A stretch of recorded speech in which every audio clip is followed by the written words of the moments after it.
Welcome back to a new video from Conceptual Biology with Prince, right? So तपाईले title देखेर नै बुझिसक्नु भएको छ हामी आज के को बारेमा कुरा गर्दैछौँ भनेर।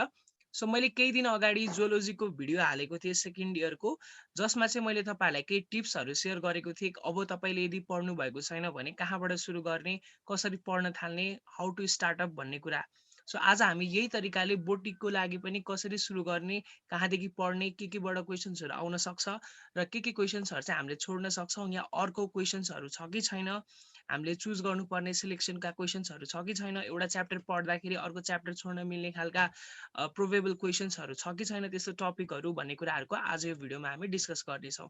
सो सबैभन्दा सुरुमा म तपाईहरुलाई भन्न चाहन्छु, यहाँ अगाडि स्क्रिनमा देखिराख्नु भएको छ, a botany is a subject with unpredictable question pattern भनेर मैले भनेको छु। यो भन्नुको रिजन के हो भने जसरी हामीले बोटनी B.Sc फर्स्ट इयरको पनि कुरा गरेका थियौँ र हामीले एक्जाम दिइसकेका छौँ सेकेन्ड इयरका भ्युअर्सहरूले। सो जेनरली हामीले के त्यहाँबाट थाहा पाउन सक्छौँ भने बोटनीको कुनै पनि क्वेशन्स प्याटर्नलाई हामी प्रिडिक्ट गर्न सक्दैनौँ। यो रिजन के छ यसको पछाडिको रिजन भने कहिल्यै पनि बोटनीको क्वेशनलाई प्रेडिक्ट नगर्नु पछाडिको रिजन बिकज यहाँ क्वेशनमा तपाईले जुन तपाईको क्वेशन प्याटर्नमा भएका क्वेशन्सहरू हुन्छन् ती क्वेशन्सहरू बेसिकली लङ क्वेशन एन्सरलाई फोकस गरेर म भन्दैछु।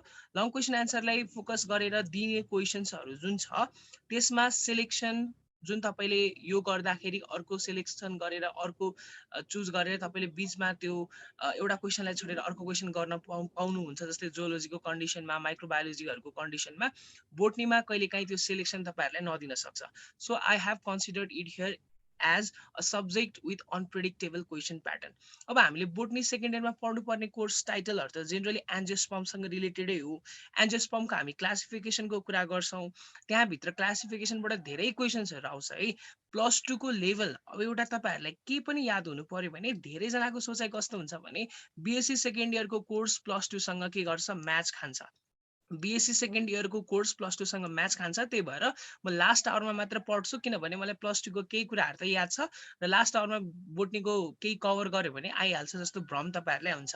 बट सबै स्टुडेन्टहरूलाई त्यसरी त्यो तरिकाले सजिलो नलाग्न सक्छ किनभने +2 हामीले पहिले नै पढिसकेको, अब त 3-4 वर्ष भइसक्यो होला, कतिजनाको त इयर ग्याप भएको कारणले धेरै वर्ष पनि भइसक्यो।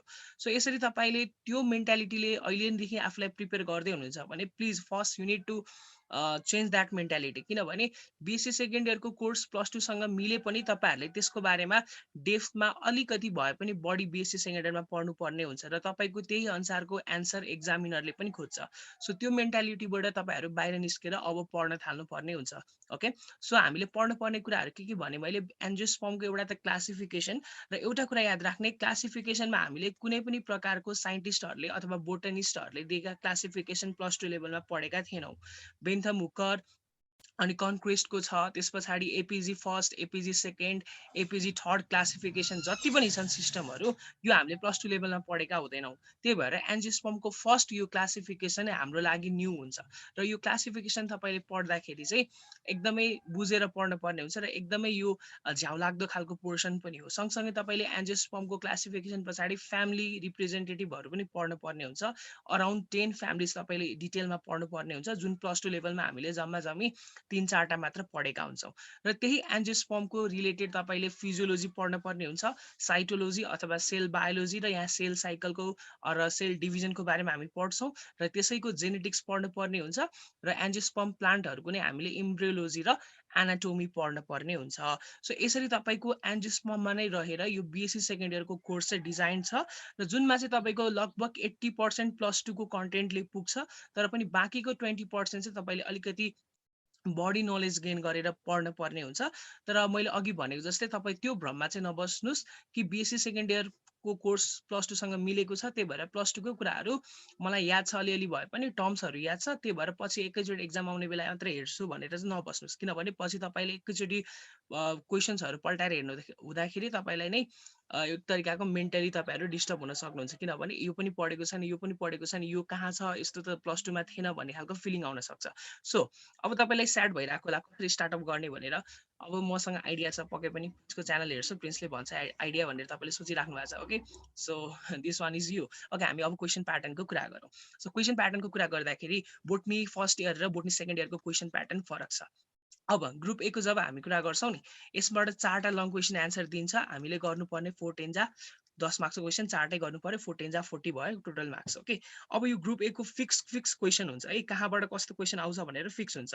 अब जुन तपाईँको 1 नम्बरमा आउने क्वेसन छ नि अलवेज फ्रम एन्जियोस्पर्म, याद राख्ने एन्जियोस्पर्मको केबाट आउँछ त क्लासिफिकेसन अथवा फ्यामिलीबाट आउँछ ओके। याद गर्नुपर्ने कुरा classification or family, classification or family.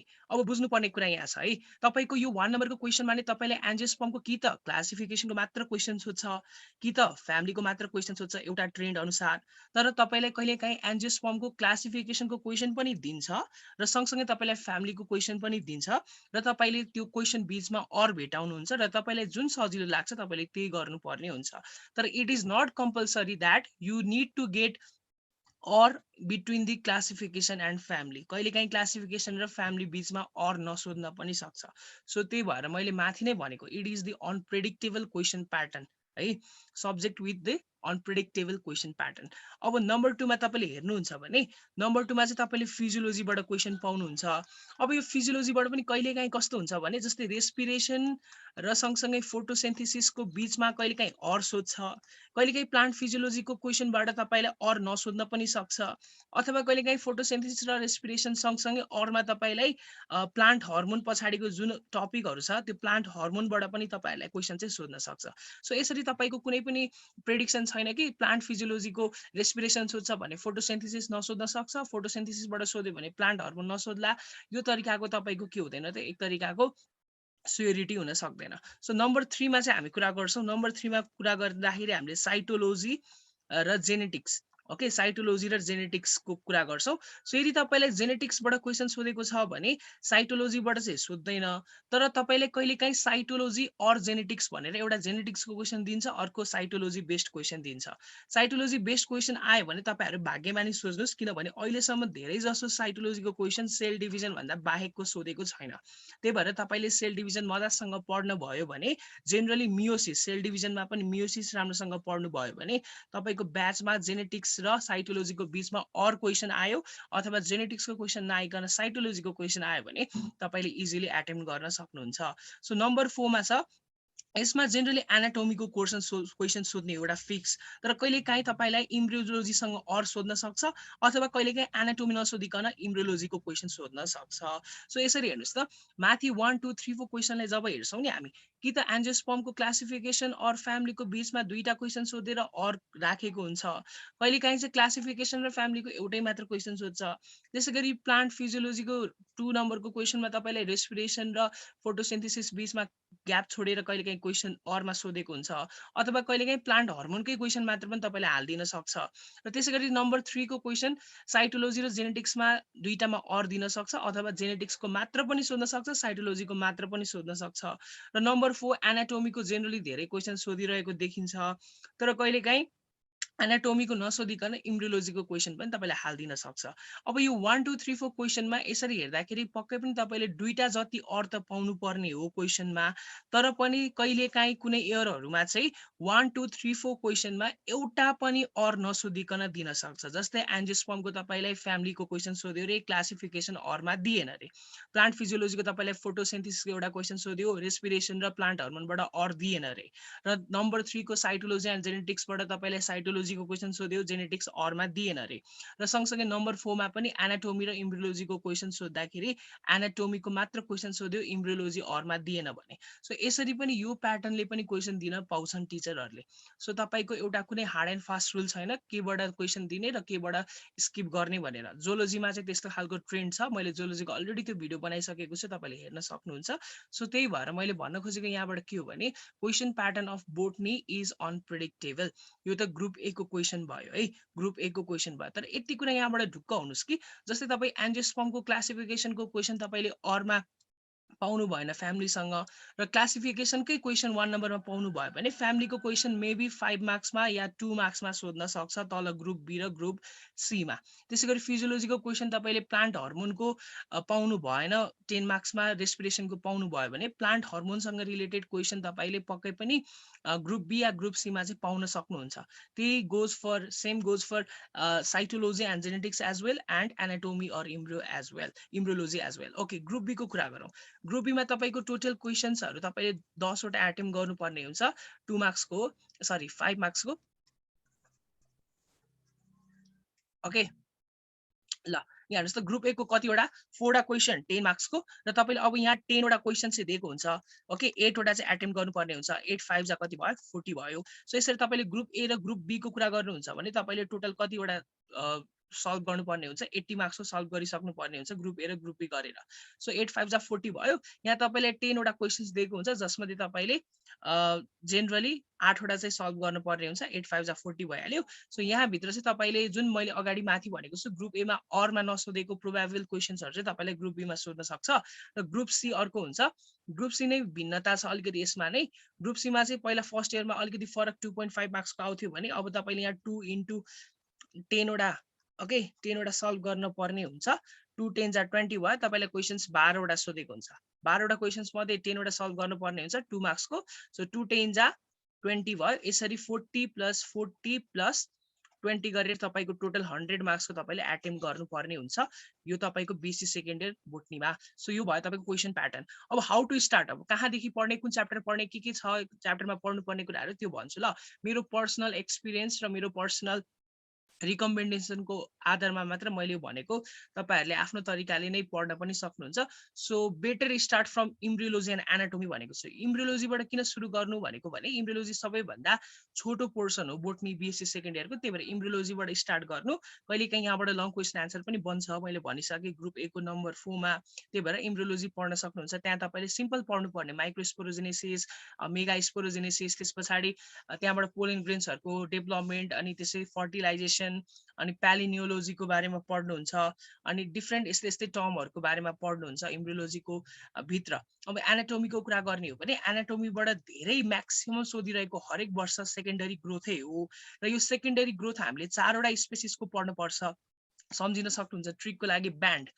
Okay band गर्देको भन्छ नि ब्यान्ड भनेर सम्झिने सो यो ब्यान्ड भनेको चाहिँ यहाँ मैले स्पेसिस को नाम कन्ठ गर्नलाई मात्र ट्रिक बनाएको हो सो सेकेन्डरी को ग्रोथ को क्वेशन आयो भने 4 वटाबाट एउटा को सोध्ने हो जस्तै डाइकटबाट हामीले पढ्नु पर्ने भनेको बोहरभिया हो अर्को निक्ट्यान्थस हो अर्को एक्युरान्थस हो र मोनोकटबाट पढ्नु पर्ने भनेको ड्रेसिना हो सो यो 4 वटाबाट तपाईको क्वेशन्स आउन सक्छ यदि सेकेन्डरी ग्रोथ को आयो भने so start from embryology and anatomy किन भनेको भने यो अलिकति छोटो पोर्सनहरु छ धेरै कुराहरु यहाँ भित्र इन्क्लुड गरिएको छैन कोर्स अलिकति सानो छ अरुको कम्प्यारिजनमा त्यसपछि साइटोलोजी पढ्न थाल्ने साइटोलोजी किन भनेको भने यहाँबाट लङ क्वेशन आयो भने जनरल प्याटर्न हेर्दाखेरि सेल डिभिजनबाट नै क्वेशन सोधिरहेको छ 10 मार्क्समा सो सेल डिभिजन र सेल बायोलोजी पढ्नु पर्ने हो हामीले साइटोलोजी भित्र र सेल बायोलोजी भित्र पनि हामीले पढ्दाखेरि सेल अर्गानिल्सबाट यिनीहरुको स्ट्रक्चर फंक्सन लेख भनेर गिभ सर्ट नोट्स को क्वेशन आउँछ र यो 4 वटा भन्दा बाहेक अहिलेसम्म अरु कुनै सोधेको देखिदैन क्लोरोप्लास्ट माइटोकोन्ड्रिया गोल्गी एपारेटस र इन्डोप्लाज्मिक रेटिकुलम सो यो 4 वटा चाहिँ तपाईले मजासँग पढ्न पर्ने हुन्छ सो यति पढ्यो भने साइटोलोजी को नि एकदमै थोरै पोर्सन छ त्यही भएर मैले सेकेन्डमा साइटोलोजीले राखेको छु त्यसपछि जेनेटिक्स पढ्नुस् जेनेटिक्स तपाईले आफ्नो प्लस 2 को नोट छ भने दैट विल बी इनफ जेनेटिक्समा प्लस 2 को कन्सेप्ट भन्दा बाहेकको अरु कुराहरु छैन हाम्रो यो अहिले सेकेन्ड इयरमा त्यही भएर जेनेटिक्स तपाईले आफ्नो प्लस 2 को नोट अनुसार नै पढ्न सक्नुहुन्छ र नाउ लास्ट वान म पढ्न तपाईहरुलाई सजेस्ट गर्छु भनेको चाहिँ एन्जियोस्पर्म हो एन्जियोस्पर्मको क्लासिफिकेसन मलाई पर्सनल एक्सपिरियन्समा एकदमै झ्याउ लाग्छ यहाँ धेरै प्रकारको हिस्ट्रीहरु पढ्न पर्छ अनि त्यसैगरी साइन्टिफिक नेम फ्यामिली अर्डर यो सिस्टमैटिक्स टैक्सोनोमीको यति धेरै नामहरु पढ्न पर्छ कि अतु हैरान भइन्छ सँगसँगै यो एन्जियोस्पर्मको अर्को एउटा पोर्सन पनि त्यस्तै छ फ्यामिली रिप्रेजेन्टेटिभको पोर्सनहरु यो पढ्नु भन्दा अगाडि तपाईले प्लान्ट मर्फोलोजी सबै जान्नु पर्छ जुनबाट तपाईलाई क्वेशन चाहिँ एउटा पनि आउँदैन फेरि प्लान्ट मर्फोलोजी यति लामो कन्टेन्ट हो यति लामो तपाईले पढ्न पर्छ प्लस 2 मा चाहिँ तपाईले यहाँबाट क्वेशन्स आउँथ्यो अब यहाँबाट तपाईले प्लान्ट मर्फोलोजीबाट क्वेशन्स टोटली नै आउँदैन चाहिँ भन्दिन कहिले काहीँ आउन सक्छ त्यो पनि 2 मार्क्समा जस्तै रेसिमोज इन्फ्लोरेसेन्स भनेको के हो लेख भनेर यस्तो यस्तो टाइपको सर्ट क्वेशन्सहरु मात्र आउँछ यो प्लान्ट मर्फोलोजी बुझिसकेपछि मात्र तपाईले फ्यामिली पढ्न पर्ने हुन्छ र फ्यामिली टोटल हामीले मेबी 10 वटा पढ्न पर्छ यहाँ 1 ओके 2 3 4 5 and 6 7 8 9 10 so 10 वटा फ्यामिली डिटेलमा पढ्न पर्ने हुन्छ यिनीहरुको तपाईले ह्याबिट देखि लिकन ह्याबिट्याट अनि यिनीहरुको जनरल बडी स्ट्रक्चर देखि लिकन फ्लावरिङ स्ट्रक्चर फ्लोरल फर्मुला इन्फ्लोरेसेन्स अनि सँगसँगै यिनीहरुको फाइलोजेनी पनि पढ्न पर्ने हुन्छ यिनीहरुको इकोनोमिक इम्पोर्टेन्स पनि पढ्न पर्ने हुन्छ सबै कुरा तपाईले पढ्न पर्ने हुन्छ यो 10 वटा फ्यामिलीको म्याग्नोलिएसी रेनुन्स कुलेसी, मोरेसी, क्यारियोफाइलेसी, माल्भेसी, अनि रोजेसी, ल्यामिएसी, एरेसी, साइपरेसी र अर्किडेसी। सो यो सबै फ्यामिलीको बारेमा तपाईँले डिटेलमा पढ्न पर्ने हुन्छ र तपाईँलाई एन्जियोस्पर्मबाट क्वेसन आयो भने कि त क्लासिफिकेसन र फ्यामिलीको बिचमा अराउँछ, अघि नै भनिसके, अथवा क्लासिफिकेसनको बारेमा मात्र पनि सोध्न सक्छ, फ्यामिलीको बारेमा मात्र पनि सोध्न सक्छ। सो आजको भिडियोमा हामीले यति नै कुरा गरौँ। कसरी कुन पढ्दाखेरि तपाईँलाई सजिलो हुन्छ मैले भनिदिइसकेको छु। मेरो आफ्नो पर्सनल रिकमेन्डेसन र सजेसन मात्र हो। तपाईँले योभन्दा अर्कै तरिकाले पनि पढ्न सक्नुहुन्छ। सो मैले अलवेज भन्ने गर्छु कि बोटनीको क्वेसन अनप्रेडिक्टेबल छ। प्लस टूको सिलेबस सेम भएको कारणले गर्दाखेरि पछि पढ्दा हुन्छ, सकिन्छ जस्तो फिल आएको छ भने please change that feeling. So आजलाई हामी यति नै गर्नेछौँ। अनि तपाईँलाई यदि बोटनीको सिलेबसको एक्सप्लेन भिडियो चाहिन्छ भने पनि कमेन्ट सेक्सनमा भन्नुहोला। सो आजलाई यति गरौँ। Have a good day. By by.